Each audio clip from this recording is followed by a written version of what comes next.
Ego versus presence. Let's look at intuition, awareness, and spiritual discernment. As you're probably aware of, spirituality, it is not a tool for self-improvement, nor is it something that should be used to achieve a particular outcome. It is the direct recognition of what is, the essence of being, life itself. It is not about achieving, manifesting, or believing in anything.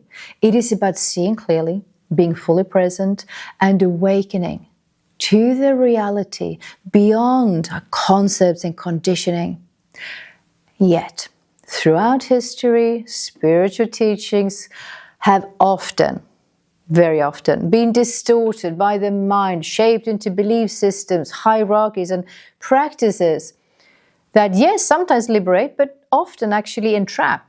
Yes, they can point towards presence and love, but also they can be manipulated into tools of control, superiority, and avoidance. I want to present you with a framework of questions to help you reflect and examine both your own spirituality and that of teachers, belief systems, and traditions.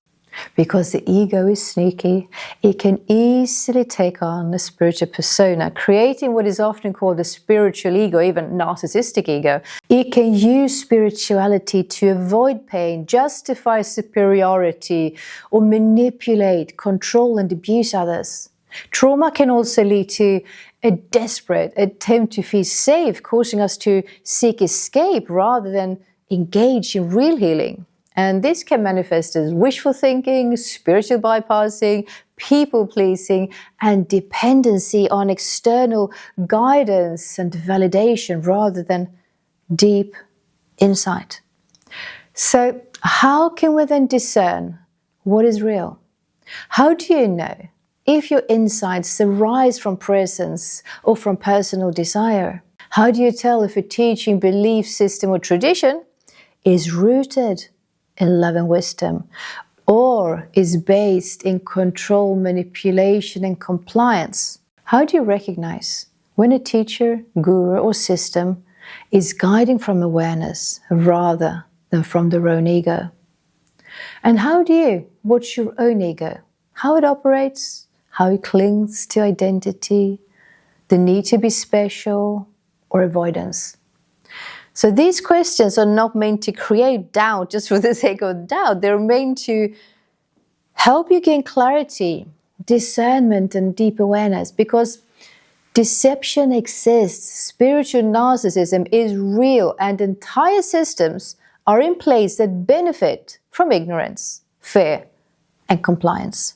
So we must be on our guard, not just externally, but within ourselves.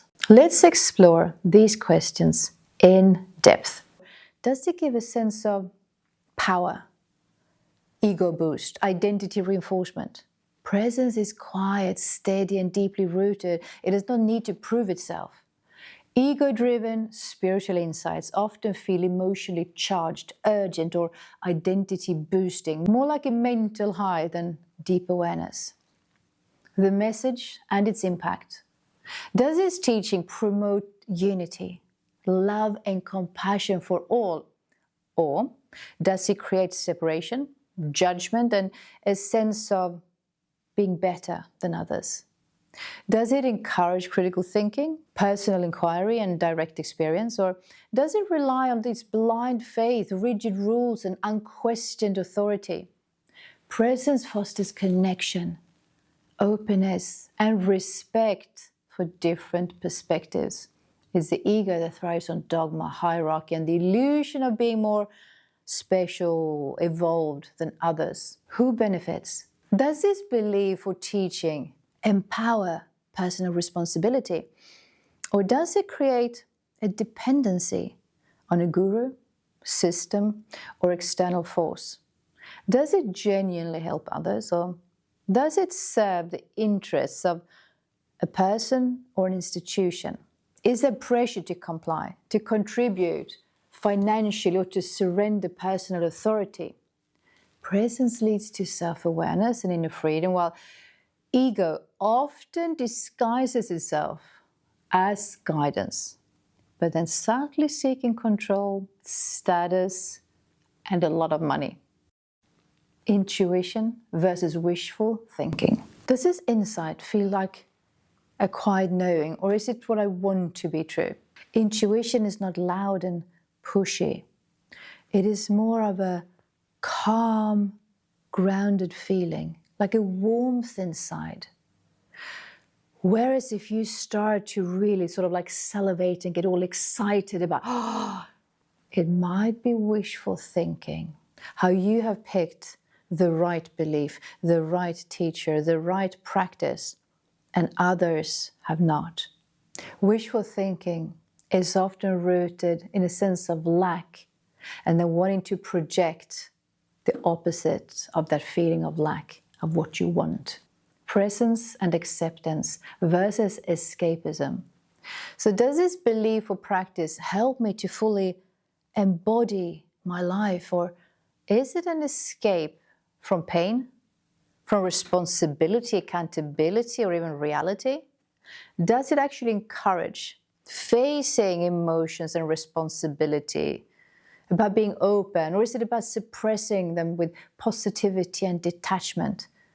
Is it an invitation to be fully present, or does it offer a way to bypass discomfort? Presence embraces all emotions, even the difficult ones.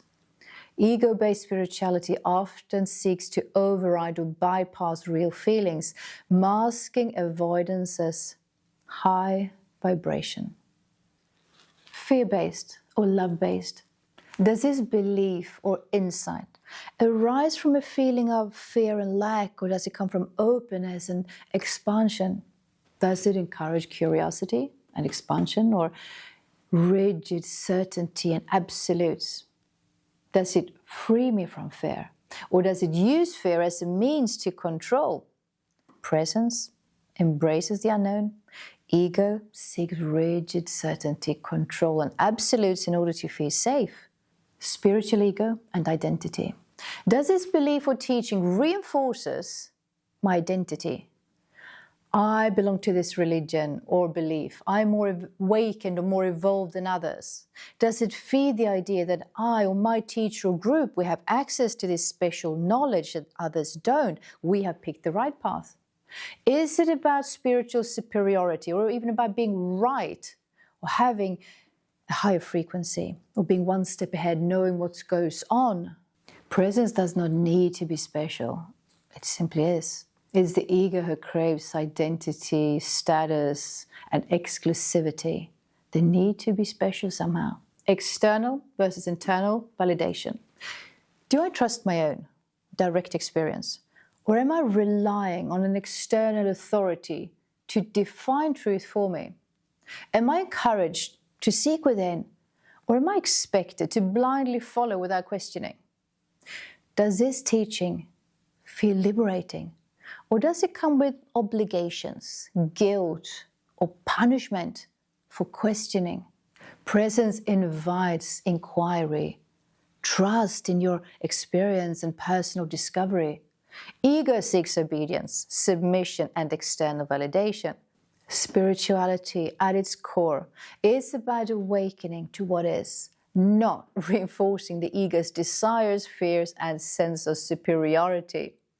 Across all spiritual traditions, before they were institutionalized, altered, or used for control, there is a shared experience, a direct experience of the divine, a recognition of love, interconnectedness, oneness, and presence.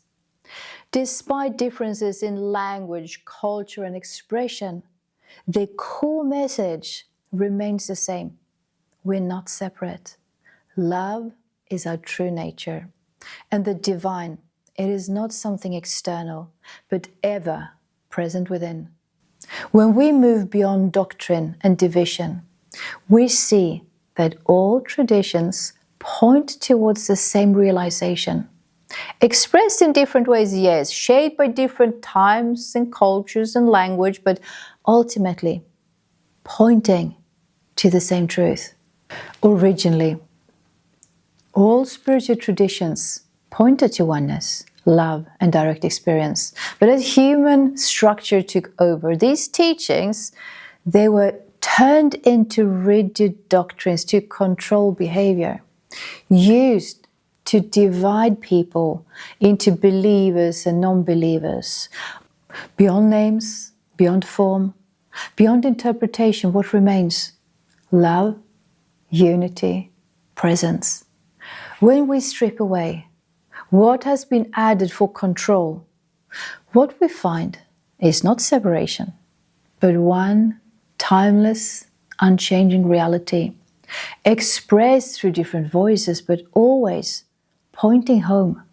The real question is, are we focusing on the essence of spirituality, the direct experience and embodiment of love, peace, and unity? Or are we getting lost in the mind's attempt to grasp and define it, and the ego's desperate search for its own importance within it?